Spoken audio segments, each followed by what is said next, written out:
अस्सलाम वालेकुम, मैं हूं माही शेख और आप देख रहे हैं वाइट न्यूज़। नाजरीन, आज की हमारी तहकीकाती रिपोर्ट इस बारे में है कि हिंदुस्तान किस तरह मकबूजा कश्मीर में कीमियाई हथियारों का इस्तेमाल करके जंगी जराइम का मर्तकब हो रहा है। कीमियाई हथियारों को लेकर बैनुल-अक़वामी बरादरी का एक सख्त रवैया पाया जाता है।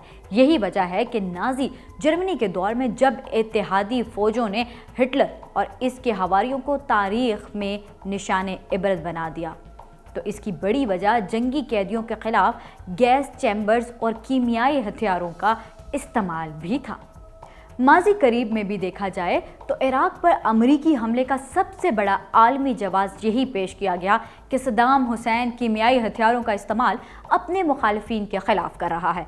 आज हिंदुस्तान इन तमाम आलमी क़वानीन और अखलाकियात को कदमों तले रोनते हुए कश्मीर में बेदरीग़ कीमियाई हथियारों का इस्तेमाल कर रहा है। The UN Security Council has been given the presidency to India at a time when the Indian government is a Hindutva fascist regime similar to Nazis in Germany.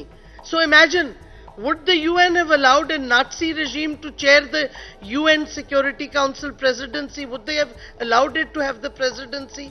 Bharat के दूर दराज इलाकों में मुख्तसर वक्फे से ख़तरनाक गैस की लीकेज के वाक़यात मामूल बन चुके हैं, जिसके बाद इस शुबे को वाज़ह आलमी तक़वियत मिल रही है कि भारत बड़े पैमाने पर केमिकल हथियारों की तैयारी में मसरूफ़ है। हिंदुस्तान में लीक होने वाले इन पुरअसरार गैसों से अब तक कई हज़ार से ज़ायद अफराद पुरअसरार बीमारियों का शिकार होकर मौत के घाट उतर चुके हैं, जिनको हिंदुस्तान सरकार मुसलसल छुपाने की कोशिश कर रही है। 35 years after the worst chemical leak to happen in India, another tragic accident has taken place.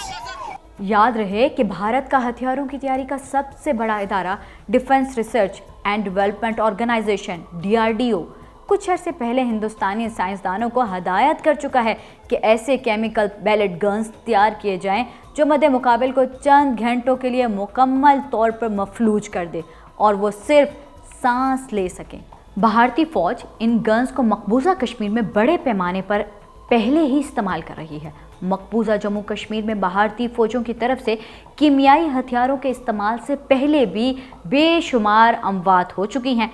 Kashmiri नौजवानों की झुलसी हुई लाशें और फिर इन लाशों को इस खौफ से वरसा के हवाले ना करना कि इससे दुनिया को कीमियाई हथियारों के इस्तेमाल का सबूत मिल जाएगा, भारत के कीमियाई हथियारों के खिलाफ बजाते खुद एक वाज़िया सबूत है। Now more people are being evacuated from the Indian state of Andhra Pradesh after that toxic gas leak that killed at least 12 people yesterday. Hindustan में पिछले साल सबसे पुरअसरार वाक़या पेश आया जब छत्तीसगढ़ के रायगढ़ में भारतीय फ़ौज की कीमियाई हथियार बनाने वाली एक फैक्ट्री में गैस की लीकेज हो गई और वहां काम करने वाले तमाम अफराद दम घुटने से होशो हवास से बेगाना हो गए।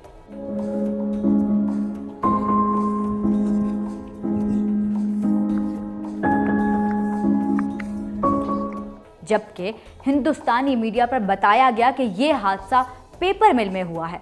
सवाल ये है कि पेपर मिल की हिफाजत हिंदुस्तानी फ़ौज क्यों कर रही थी? ये मुज़ाहिका खेज़ बात है कि जब भी हिंदुस्तान के किसी कीमियाई हथियार बनाने वाली फैक्ट्री में कोई गैस लीकेज का हादसा होता है तो कभी कहा जाता है ये हादसा दूध बनाने वाली फैक्ट्री में हुआ, तो कभी कहा जाता है ये साबुन बनाने वाली फैक्ट्री में हादसा हुआ। विशाखापट्टनम के केमिकल प्लांट में गैस रिसाव हुआ है। बड़ी खबर इस वक्त आ रही है, 1000 से ज्यादा लोग बीमार बताए जा रहे हैं। 3 किलोमीटर तक गैस का असर देखा जा रहा है। सवाल ये है कि दूध दही बनाने वाली फैक्ट्री में क्या इतनी खतरनाक गैस लीकेज होती है कि भारतीय फ़ौज को इर्द गिर्द के सारे देहात खाली करवाने पड़ते हैं?